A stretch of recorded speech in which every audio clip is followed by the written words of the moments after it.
despacho e execução, escalonamento de curto prazo.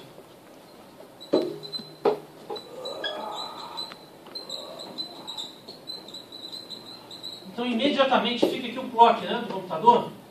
O clock do computador fica chateando aqui para mandar para um processo, salva a PCB, manda para despacho.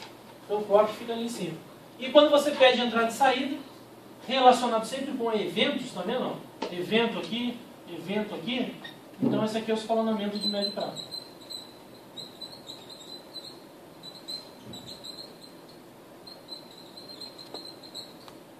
Assim, né? Vai ter que fazer esses riscos aí, professor? É uma boa, né? Se eu falar assim, ó, me relacione os estados de um processo com os tipos de escalonamento. Hã? Você pode fazer isso aqui. Ou você não precisa escrever, você não precisa arriscar, né? Você pode escrever. Então você põe, ó, longo prazo, médio prazo, curto prazo. Aqui, escalonamento.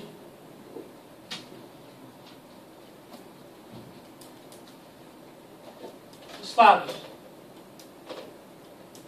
Longo prazo. Ó, novo, terminado.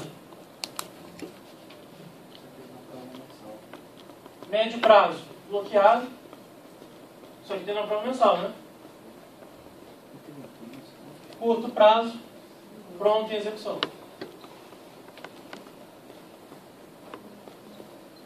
Eu perguntei de uma forma diferente, né? Eu botei as linhas separadas ali. Mas se eu tivesse feito uma pergunta, né? Correlacione ou relacione os estados de um processo com os tipos de escalonamento.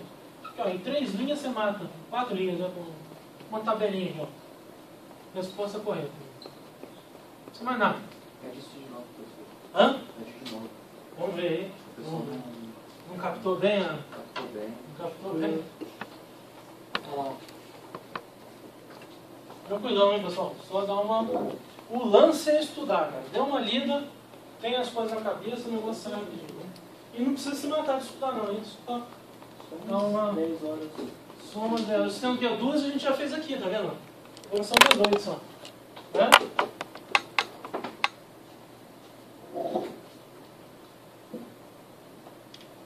Isso aqui é base pra gente, para depois. A gente pode, no começo a gente acha, não, matéria teórica meio chata, não tem que aplicar.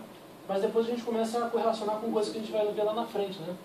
De processo, de execução, programação ou suporte.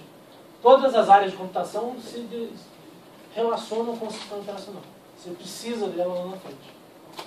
Dos conceitos que ela tem, que você estudou aqui, que você vai usar intrinsecamente no dia a dia. Você vai estar usando e não vai estar nem percebendo que você está usando o conceito do sistema operacional.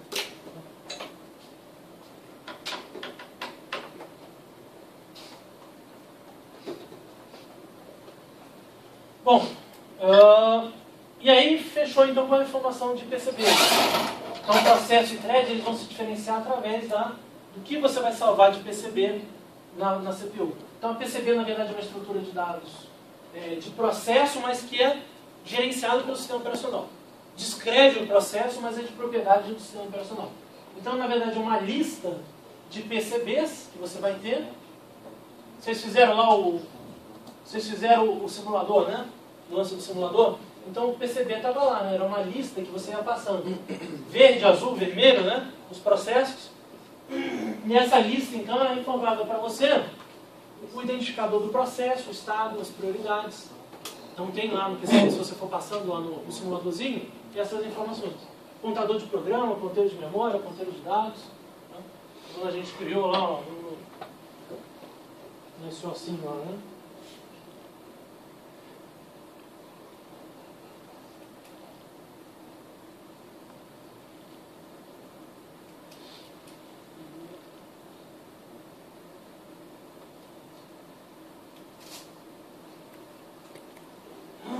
Vocês fizeram a segunda parte do trabalho lá? Não. Vamos lá, criar um processo. O que a gente está fazendo aqui? Ó, só essa tela do SO já me responde uma questão de prova, se eu fizer. Né? Quais são as operações que eu posso executar em cima de um processo? Então, ó, criar, suspender, prosseguir, finalizar. Então, são operações de gerenciamento de processo. Eu vou criar um segundo processo. Ó. Criar um terceiro processo. Vamos lá. Nesse trabalho seu, como tem que descrever esses processos aí? Como que tem que estar entregando para você? Geralmente são perguntinhas, né, que fazem assim, a característica, o que está executando na hora, qual que é a transformação, qual que é a variável que você tem dentro do PCB. Então é responder mesmo, não precisa botar telas não. Tá. Ó, você vê que quando a gente cria um processo, ele fica em page default, tá vendo aqui? Esse cara, ó. Por quê? Ele precisou de memória. Então antes dele entrar no na pronta execução, na fila de pronto, ele foi para page default. Olha lá, vê que o processo agora, o verde e o vermelho, executaram mais e precisaram também de mais memória. Então eles foram para bloqueados também. Eles estão lá na fila de I/O. E aqui, ó, se a gente abrir a PCB, a gente vai ver que a PCB, tem que clicar no processo aqui, né? Ele é uma lista. Então é o sistema operacional que mantém o controle disso. Olha lá, ó, a gente vai passando, ele tem então vários, é uma lista, né? Amarelo, verde, vermelho.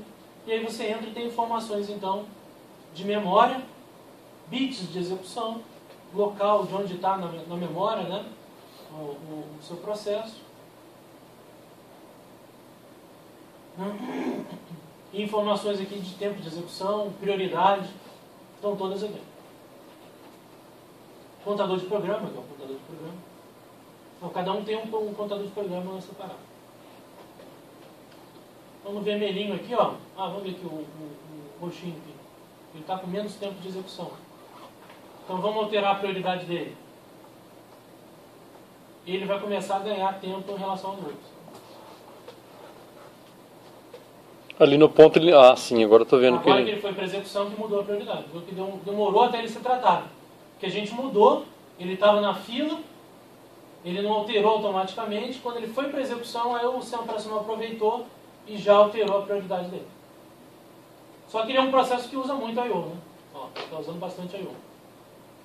Quando ele parar de executar esse I/O, ele não vai nem dar chance para os outros executarem, ele vai ficar em execução. ali você está criando 4 processos. Ali na gerência de memória tem 4, 5, 6, tem uns 10 processos ali. Gerência de memória? Isso. Não. É as mesmas cores, ó. O processo é identificado pela cor dele. Certo. Então, na verdade, são pontos de memória relacionados ao mesmo processo. Entendi. Ele está fazendo o mesmo processo em várias partes da memória. A gente vai ver que isso é comum. A gerência de memória é toda distribuída. A gente vai vendo os cumprimentos. Daí ele vai linkando um com o outro. Vai linkando, exatamente. E aqui, então, isso aqui tudo é o sistema operacional executando. Ele faz essas tarefas aí de execução no dia a dia.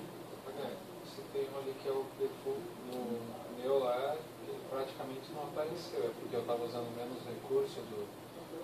Isso aqui geralmente é aleatório. Ele decide na hora o que ele vai... Tem um monte de coisa aberta, daí você tem menos memória disponível. E eu não tinha nada, então... Aí ele só fica em execução, porque é só tudo... rodava aqueles ali, né? Exatamente. E a entrada e saída também acontecia bem menos que o processo. Porque é um processo assim. A ideia é ficar criando um processinho para você ver a execução. Eu ia fazer outra coisa aqui.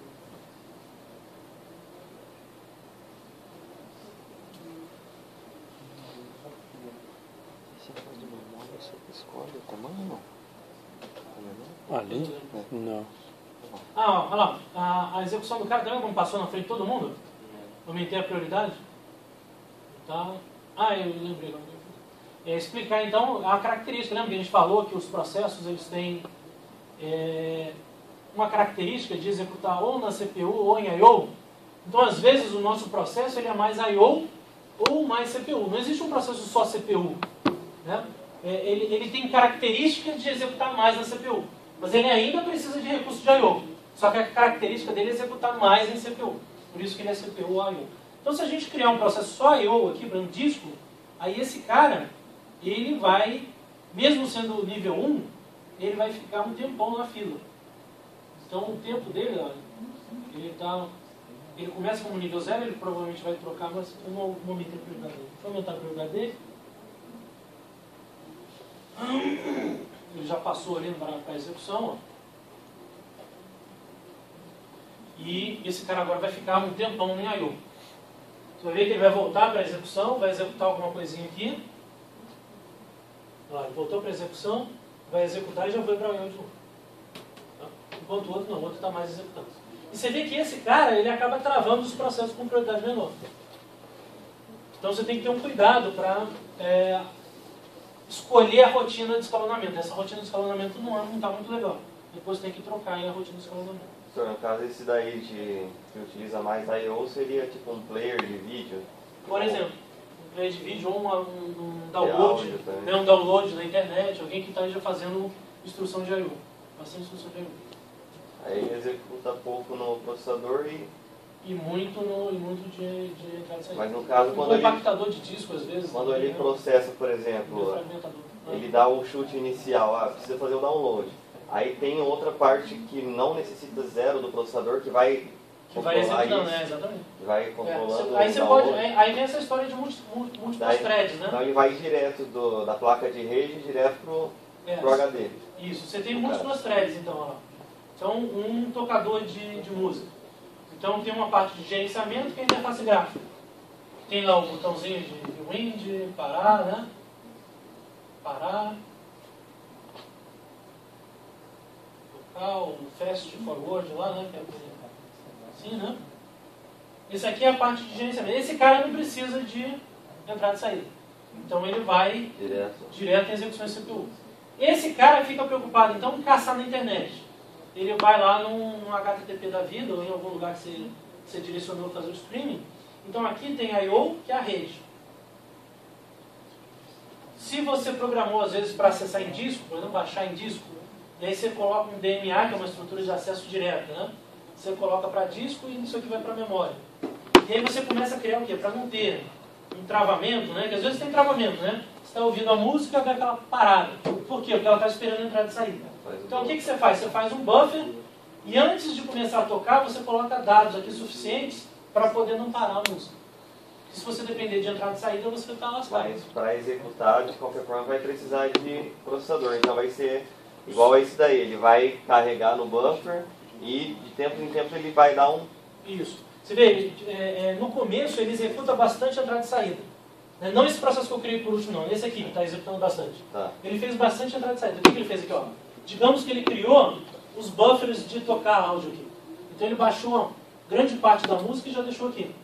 Aí ele começa a execução tocando a música. Mas para tocar a música, então, ele executa tocar a música, ele direto precisa- no processador. Não só do processador, né? Porque ele precisa o quê? Mais qual recurso de I/O que ele precisa? Ah, ele precisa bastante de I/O também. E ele precisa também lá do... Né? Do tocador também. Então lá você entra e sair.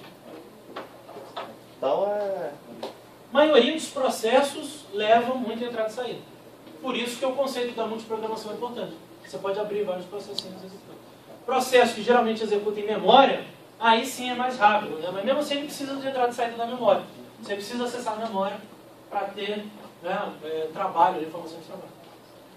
No caso do processamento do vídeo na hora de executar um filme, então vai utilizar tanto do processador como também do processador gráfico. Geralmente o vídeo vem em compressão, né? Ele vem lá em MPEG. Né? MPEG. Isso aqui é comprimido. Para você descomprimir esse cara e transformar no bit a bit, lá na cena do vídeo, você precisa de muito processamento. Então, além de você pegar isso aqui do disco, você precisa processar o codec MPEG para mostrar para os caras. Então, você precisa também de muito processamento de execução. Normalmente isso aí também é feito na placa de vídeo, né? Na placa de vídeo também, exatamente. A placa de vídeo entrega para o processador e faz Isso, mas a placa de vídeo também é um computadorzinho ali dentro, né? Então a placa de vídeo também tem memória de vídeo e também tem um processador especializado em descompressão. Tá? Então como é que você faz? Você tem a CPU principal, geralmente essa thread aqui você cria uma thread 3 de vídeo, essa thread 3 você atribui a CPU da placa de vídeo. Então aqui é a placa de vídeo.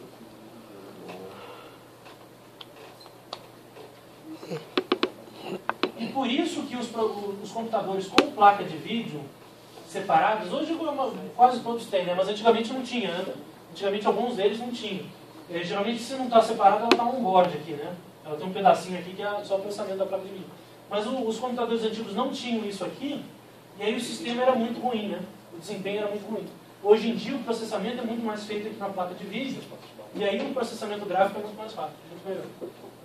Então isso você não precisa ficar ocupando o tempo da CPU com uma coisa que é voltada à entrada e saída. Esse cara aqui, então, ele está alocado só para entrada e saída. Bom, isso aí é mais aplicações aí que a gente pode fazer, então, e os conceitos aí da... Bom, e aí o PCB, então, leva essa história de você fazer o chaveamento. Então, você precisa fazer a troca de contexto, que é tirar o processo de execução da CPU e colocar um outro processo. Você precisa disso para quê? Para salvar, então, os dados de execução. O PC, então, o computador de programa. Imagina, então, que é um exemplo que eu falei, ó. Vamos fazer uma troca de contexto, né? Fazer uma troca de contexto. Lá no livro do Machado ele explica bem isso. Tem até a figurinha lá. A gente não passou lá as transparências do Machado, porque isso aqui é mais fácil para revisão. Mas lá na sala de aula a gente explicou, inclusive a troca de contexto, que era o seguinte, ó. O processo A estava em execução. E aí acontecia aqui a temporização. Então o clock da máquina chega e fala, chegou o temporizador, está na hora de trocar. Então entra o SO,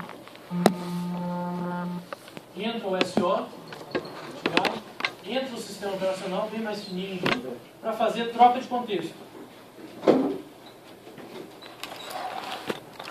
Faz a troca de contexto. O que é a troca de contexto, então?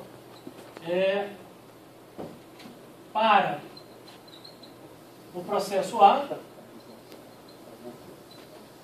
parou o processo A, faz o escalonamento, ou seja, escolhe o próximo processo, que é o processo B, carrega o PCB de B e despacha B. E a partir daqui, então, veio o processo B, né? E começa a execução. No processo B. O que tem de errado aqui? Pessoal, aqui, ó. Pergunta boa também para a prova. O que tem errado aqui, nessa troca de contexto? Salvou o PCB já? Não salvou o PCB já, né? O que acontece se eu não salvar o PCB já? Travou a... Trava, você perdeu toda a execução, né? Digamos que o MP, o PC, o contador de programa estava em 10. Você executou aqui, chegou a 31. 21 instruções executáveis. Quando você voltar, né, fizer o contrário, né? O processo B estava aqui, o processo A vai ser disparado. O que ele vai carregar? Qual que vai ser a PCB? A PCB ainda com a informação antiga, né? Perdeu toda a execução. Tá? Então é complicado. Então não pode aqui antes, então, para estar certo o exercício, então, parou o processo A, salva PCB de A. Beleza? Tranquilão, né? Bom, isso aí tem que ser eficiente, né? Porque, esse trabalho todo do sistema operacional, por isso que eu faço o desenho pequeno aqui, né? O processamento do sistema operacional tem que ser pequeno, tem que ser rápido em execução. Essa é a troca de contexto. E a thread, na verdade, ele é um processo mais light aí, né? Então a thread é um processo light, em que as informações de PCB são são compartilhadas. E as que você tem que salvar são bem menores. Você só precisa salvar o thread, o ID thread que você já vai estar salvando, o contador de programa, conjunto de registradores e a pilha. Todos os outros dados são compartilhados. Seção de código, seção de dados, recursos, arquivos, símbolos. Então você consegue uma troca de contexto muito mais rápido. Tá? Então é isso aí. Bom, é isso aí. Processo cooperativo a gente vai focar muito na prova. Isso aí, então. E aí tinha os exercícios lá, né, pessoal? Vocês chegaram a ver? Eu vou postar na sala virtual. Agora já deu a hora. As respostas lá. Bom tempo. Nós...